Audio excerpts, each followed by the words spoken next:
Pain is common in many injuries and illnesses in children.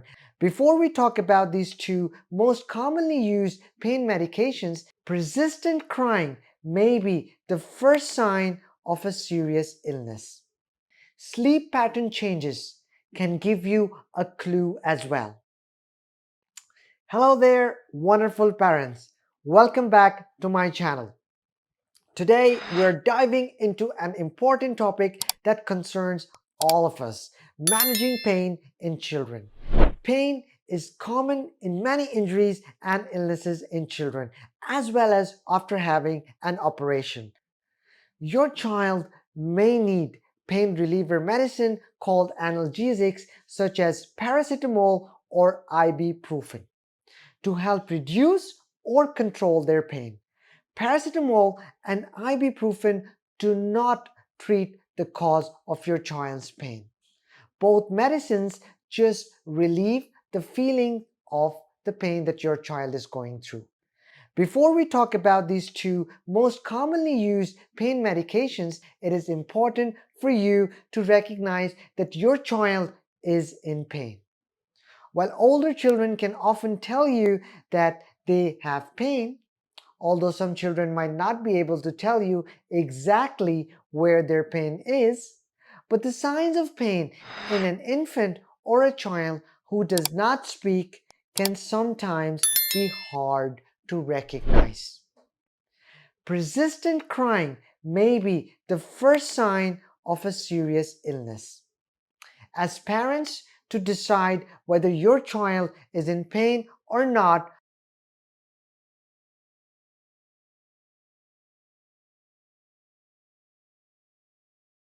the child may cry, which cannot be comforted. Child may be breath holding. Look and observe for facial expressions such as furrowed brow and a wrinkled forehead, closed eyes, or an angry appearance. Sleep pattern changes can give you a clue as well, such as waking often or sleeping more or less than usual. Even children in severe pain may take short naps because they are so tired. Closely observe the body movement, such as making fists, protecting a part of body, especially while walking, kicking, clinging to whoever holds the child, or not moving at all. It is also important to look for signs of injury or illnesses like swelling, bruises, or bleeding. Look for other signs of illnesses like fever, vomiting, or diarrhea. Or the child may be crying during feeding. Examine the whole body to check for a cut in the skin or red spot, maybe due to an insect bite. Most importantly, you need to be vigilant and observe the behavior of the child. If you're not sure or the child is unwell or in moderate to severe pain, you should visit the doctor to find out the cause. Next, I will talk about how to take care of a child in pain at home. First thing is to comfort them and help them to relax. Try to distract them, or sometimes, if it is an injury and swelling, cool compresses can help. If all of that fails, you can resort to pain relieving medications. The two most common drugs that are used to relieve pain at home are paracetamol and ibuprofen. While both are effective at reducing pain, they work in different ways. Before you give the medication, you need to decide on the right dose, and this is usually mentioned in the leaflet or on the box. If you're not sure about it, you can always ask the pharmacist to guide you. The next thing to remember is how often can you give it to the child. Paracetamol can be used for mild to moderate pain in babies over 1 month old. However, if too much paracetamol is given to a child for a long period of time, it may harm the child. Paracetamol can be given every 4 to 6 hours, no more than 4 times in 24 hours. If you need to give your child paracetamol for more than 48 hours, you should take them to see a doctor. Ibuprofen can be used for mild to moderate pain in children, adolescents, and adults. It should not be used in children under 3 months or 6 months of age, or be given to children with bleeding disorders. Doses can be given every 6 to 8 hours, but no more than 3 times a day.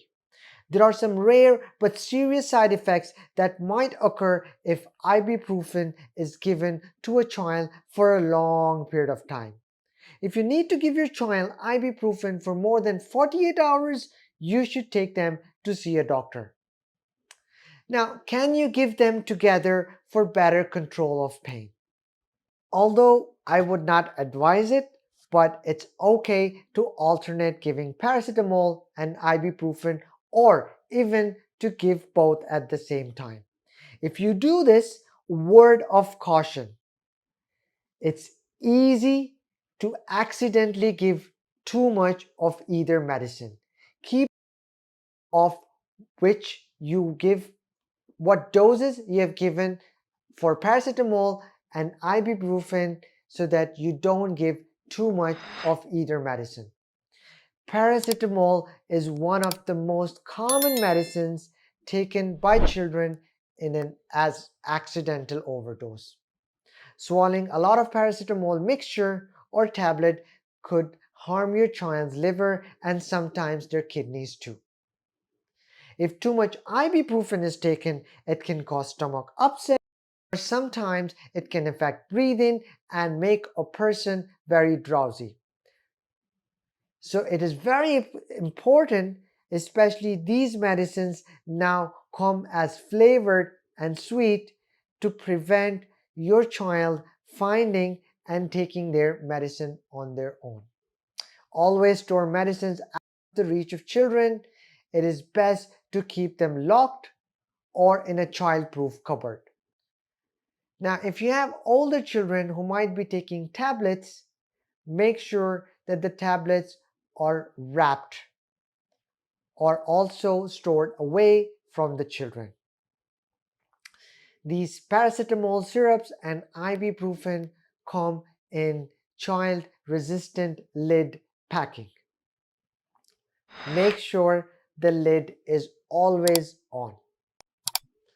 Remember, paracetamol or ibuprofen can make your child's pain less severe and help them feel more comfortable.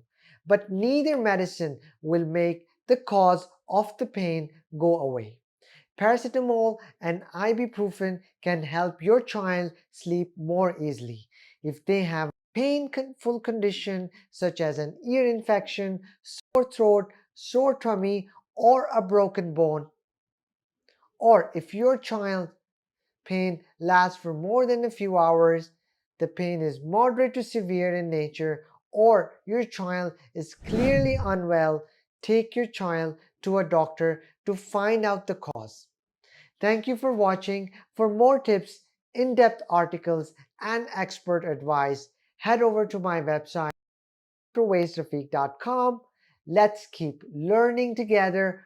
Until next time, parents, stay informed, stay empowered, and keep your little ones smiling. Pain is common in many injuries and illnesses in children. Before we talk about these two most commonly used pain medications,